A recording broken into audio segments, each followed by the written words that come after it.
My best friend Eva had been texting me to gather on New Year's Eve for a friends reunion from our college. I didn't want to go and couldn't say no to Eva either because I had been postponing this get-together for a year. Ultimately, after lots of convincing from Eva, I decided to book a flight to Miami from New York. Eva told me to stay with her for the holidays in her apartment since I had no family there. In fact, I don't have any family because my mom and dad passed away in a house fire while I was at school. Eva was like my sister and my family, so I was also excited to meet her again after 5 years. I was met with a warm welcome at the airport by her, and she took me to her home in her car. During the drive to her home, we got some bagel sandwiches and chatted about our lives. After an hour-long drive, we finally reached her home. It was a small apartment. Eva told me to freshen up and have some rest because we had to attend a party at night for the reunion. I slept for a bit, and the sound of bell ringing woke me up. I heard Eva opening the door and talking to someone. I decided to get up and see. It was our classmate Jacob. Eva was talking to him, and they looked quite friendly when Eva introduced him to me and told me that they were now engaged. I was shocked to know because she kept this a secret, but she said that she wanted to surprise me. At night, we got ready for the party and headed towards it in her car. The party was arranged in a famous art gallery, arranged by one of our classmates, Brian. Brian was a millionaire who auctioned paintings and antique goods. I met many of my friends and batchmates, and everything was going great. Brian approached me and invited me to his friends group. I knew most of people from the group and easily intermingled with them. Brian announced that he was planning a trip to a campsite near a famous cave. Some of his friends agreed, but others were too busy to join him. However, Eva, being the adventurous girl that she is, said yes to his campsite trip, and ultimately I had to join her. The next morning, Eva was packing for both of us. I was not as thrilled as she was, but I had to go with her plan. Soon the bell rang and Jacob was waiting outside for us. We took the car and left home. We had to meet up with Brian at his home and join everyone from there. Brian's home was not as far and we soon reached it. It was a rather big mansion, beautifully built and extravagant architecture. He was already in his car and signaled us to follow him on the road. Our road trip began. Eva and Jacob chatted throughout the way, but I slept most of the time.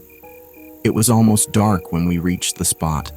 The campsite was secluded and far away from the city. Surrounded by trees, it gave a rather eerie vibe. Brian took out all the camping supplies from his car, and all the boys started to set up the camp. The girls gathered to find wood for the fire. When everything was set up, we barbecued and grilled some steaks. After the dinner, everyone started telling stories about their work life. But Brian was deep in thought.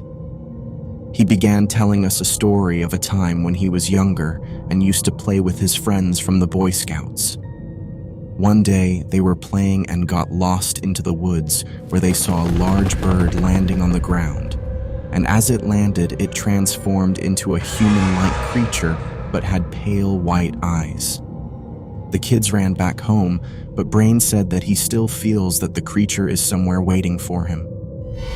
His story spooked all of us, and everyone decided to call it a night and sleep into our camps. I shared my camp with Eva, and the boys shared 3 other camps. We were so tired from all the traveling that we fell asleep right away. At midnight, I woke up with the sound of wings flapping. It didn't make any sense to me because which bird would be awake at the dark? I woke Eva up, and as we got out of the camp to see who it was, we found nothing. We were about to go back when I caught a glimpse of a shadow behind a tree. I told Eva to come and see, and we walked to the tree. It was dark, and we had a single torch. Eva held my hand, and what we saw brought shivers down our spine. A giant bird with frosted pale eyes.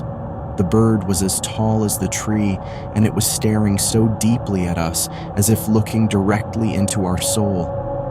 The bird all of a sudden turned into smoke, and a person emerged from that. The human-like tall person had lifeless white eyes and a straight face.